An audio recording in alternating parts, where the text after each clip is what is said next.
BA first year Sanskrit प्रथम प्रश्न पत्र स्वप्न वासवदत्तम पंचम अंक। प्रवेश करके विदूषकः त्वरतां तावत् भवान्। जल्दी कीजिए महाराज, जल्दी कीजिए। राजा, किमर्थम, किस लिए? विदूषकः, तत्र भवती पद्मावती शीर्षवेदनया दुखिता। आदरणीया पद्मावती सिर दर्द से पीड़ित हैं। राजा, कैवमाह, किसने ऐसा कहा है? विदूषकः, पद्मिनिकया कथितम्, पद्मिनिका ने कहा है। राजा, भो कष्टम, अरे बड़े दुख की बात है। रूपश्रिया समुदितां गुणतश्च युक्तां लब्ध्वा प्रियां मम तु मंद इवाद्य शोकः। पूर्वाविघात सरोजोऽप्यनुभूत दुःखः पद्मावतीमपि तथैव समर्थयामि। रूपश्रिया समुदितां च गुणतः युक्तां।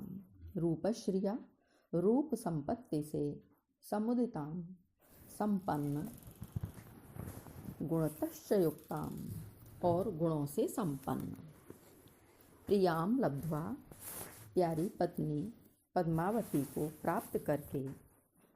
अद्य मम शोकः तु, आज मेरा शोक तो मंद एव, कुछ कम सा हो गया था। तु किंतु पूर्वाभिघात सरोजः, वासवदत्ता विषयक प्रथम आघात से पीड़ित, पहले जो वासवदत्ता का देहांत हुआ है उस आघात से पीड़ित, अनुभूत दुख अपि, दुख का अनुभव करने वाला मैं, पद्मावतीमपि, पद्मावती के विषय में भी, तथैव, उसी वासवदत्ता के समान, समर्थयामि, समझ रहा हूँ। अर्थात जिस प्रकार वासवदत्ता मुझे छोड़कर चली गई थी, मुझे ऐसा लग रहा है, भय लग रहा है कि कहीं पद्मावती भी तो नहीं चली जाएगी। अनुवाद है इसका। रूप संपत्ति से संपन्न और गुणों से संपन्न प्यारी पत्नी पद्मावती को प्राप्त करके आज मेरा शोक कुछ कम सा हो गया था। किंतु वासवदत्ता विषयक प्रथम आघात से पीड़ित, दुख का अनुभव करने वाला मैं पद्मावती के विषय में भी उसी वासवदत्ता के समान समझ रहा हूँ। अर्थात ये पद्मावती कहीं मुझे नहीं छोड़ के चली जाए, ऐसा मुझे लग रहा है, भय लग रहा है। राजा उदयन पद्मावती के सिरदर्द का समाचार सुनकर विदूषक से कहता है कि हे मित्र, पद्मावती अत्यंत सुंदर है तथा गुणों की खान है। ऐसी पद्मावती को पाकर आज मेरा वासवदत्ता के वियोग से उत्पन्न दुख कुछ कम सा हो गया था। किंतु अब पद्मावती के सिरदर्द का समाचार सुनकर मेरा हृदय अज्ञात भय की आशंका से त्रस्त है। पूर्वकालीन देवी वासवदत्ता के मृत्यु रूपी दुख के आघात से पीड़ित एवं कष्टों का अनुभव कर चुकने वाला मैं अब पद्मावती के संबंध में भी वैसे ही सोच रहा हूँ जैसे वासवदत्ता मेरा साथ छोड़कर चली गई है। कहीं वैसे ही यह पद्मावती भी मेरा साथ छोड़कर नहीं चली जाए, अर्थात मृत्यु को प्राप्त न हो जाए। इस श्लोक में यह बताया गया है कि पूर्व में दुखों के आघात से पीड़ित व्यक्ति भविष्य में आने वाली अनेक प्रकार की आशंकाओं को अपने मन में पाल लेता है और दुखी हो जाता है।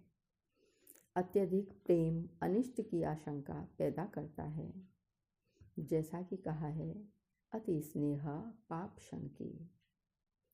इसमें अलंकार है, पद्मावती के सिर दर्द का समाचार सुनकर वासवदत्ता का स्मरण होने से, स्मरण अलंकार है, छंद वसंत तिल का है, रस विप्रलंभ श्रृंगार है, गुण माधुर्य है, रीति वैदर्भी है। व्याकरणात्मक टिप्पणी। पूर्वाभिघात सरुजः रुजया सहितः तुल्य योग बहुव्रीहि पूर्वश्चासौ अभिघातः कर्मधारय तेन सरुजः षष्ठी तृतीया तत्पुरुष। अनुभूत दुःखः अनुभूतम दुखम येन सह बहुव्रीहि रूपश्रिया सौंदर्य की शोभा से रूपस्य श्रिया षष्ठी तत्पुरुष। प्रकृति प्रत्यय है समुदिताम सम उद ई इक्त टाप। लब्ध्वा लभ त्वा। समर्थयामि सम अर्थ णिच लट। गुणतः गुण तसिल। अथ कस्मिन् प्रदेशे वर्तते पद्मावती। अच्छा, तो पद्मावती किस जगह है? विदूषकः समुद्र गृह के किल शय्यास्तेना। निश्चय ही उसकी शैया समुद्र गृह में बिछाई गई है। राजा तेन ही तस्य मार्गम आदेश है, तो फिर उसका मार्ग बताओ। एत्वेतु भवान। आइए महाराज आइए। उभौ परिक्रामतः। दोनों घूमते हैं। विदूषकः इदं समुद्र गृहकं प्रविशतु भवान। यह समुद्र गृह है, आप प्रवेश करें। राजा पूर्वम प्रवेश। पहले तुम प्रवेश करो। विदूषकः भो तथा अविहा। तिष्ठतु तिष्ठतु तावत् भवान। जी अच्छा, प्रवेश करके ओह आप ठहरिए ठहरिए। राजा किमर्थम, किस लिए?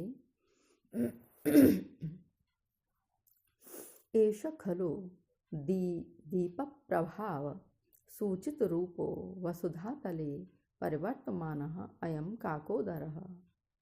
राजा प्रविश्य अवलोक्य सस्मितम् अहो सर्प व्यक्ति वैधेयस्य। प्रवेश करके और देखकर मुस्कुराते हुए अहो मूर्ख का सर्प ज्ञान, अर्थात वहाँ कोई रज्जु थी और उसको ये सर्प समझ लेता है। ऋजु आयाताम ही मुखतोरण लोलमालाम भ्रष्टाम छितौ त्वमगच्छसि मूर्खम। मूर्ख सर्पम मंदानिलेन निशिया परिवर्तमाना किंचित करोति भुजगस्य विचेष्टितानि। मूर्ख, राजा कहता है, मूर्ख ऋजु आयताम शितौ भ्रष्टाम मुख तोरण लोलमालाम।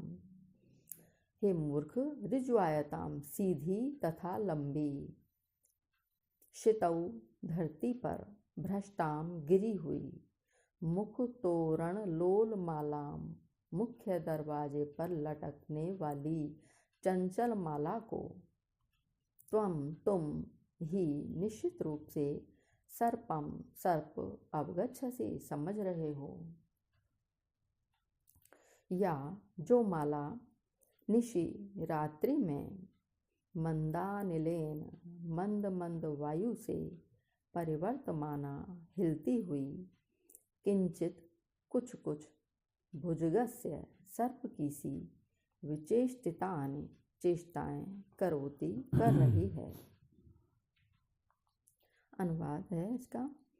हे मूर्ख, सीधी तथा लंबी धरती पर गिरी हुई, मुख्य दरवाजे पर लटकने वाली चंचल माला को तुम निश्चित रूप से सर्प समझ रहे हो।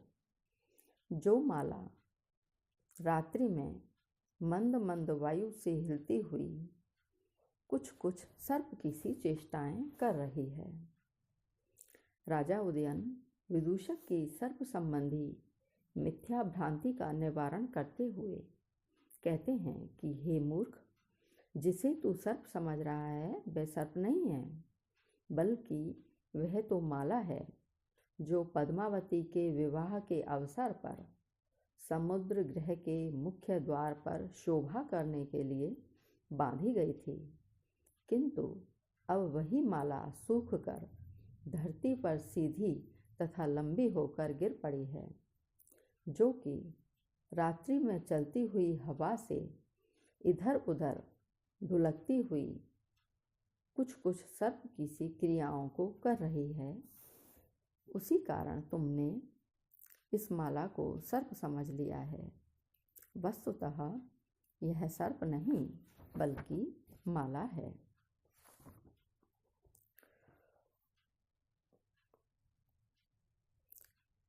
इस पद्य में बसंत तिल का छंद है। यहाँ पर राजा द्वारा विदूषक के माला में हुए सर्प विषयक भ्रांति का निराकरण किए जाने से भ्रांतापनुति अलंकार है, प्रसाद गुण है, रीति वैदर्भी। व्याकरणात्मक टिप्पणी ऋजुआयताम ऋजुश्चासौ आयता ताम कर्मधारय समास। मुख तोरण लोल मालाम मुखम च तत्तोरणम कर्मधारय मुख तोरणे लोल माला ताम सप्तमी तत्पुरुष। मंदानिलेन मंदश्चासौ अनिलः तेन कर्मधारय सर्प व्यक्ति ही सर्पस्य व्यक्ति ही षष्ठी तत्पुरुष। दीप प्रभा सूचित रूपः दीपस्य प्रभावेण सूचित रूपम यस्य सः बहुव्रीहि। प्रकृति प्रत्यय मूर्ख मुहुख मूर आदेश, मुह को मूर्ख मूर आदेश। वैधेयस्य वैधेय अण विदूषकः निरूप्य सुष्ठु भवान भणति न खलु अयम काकोदरः। गौर से देखकर आप ठीक कह रहे हैं, वास्तव में यह सर्प नहीं है। तत्र भवती पद्मावती इह आगत्य निर्गता भवेत्। अंदर प्रवेश करके तथा देखकर आदरणीय पद्मावती यहाँ आकर चली गई होंगी।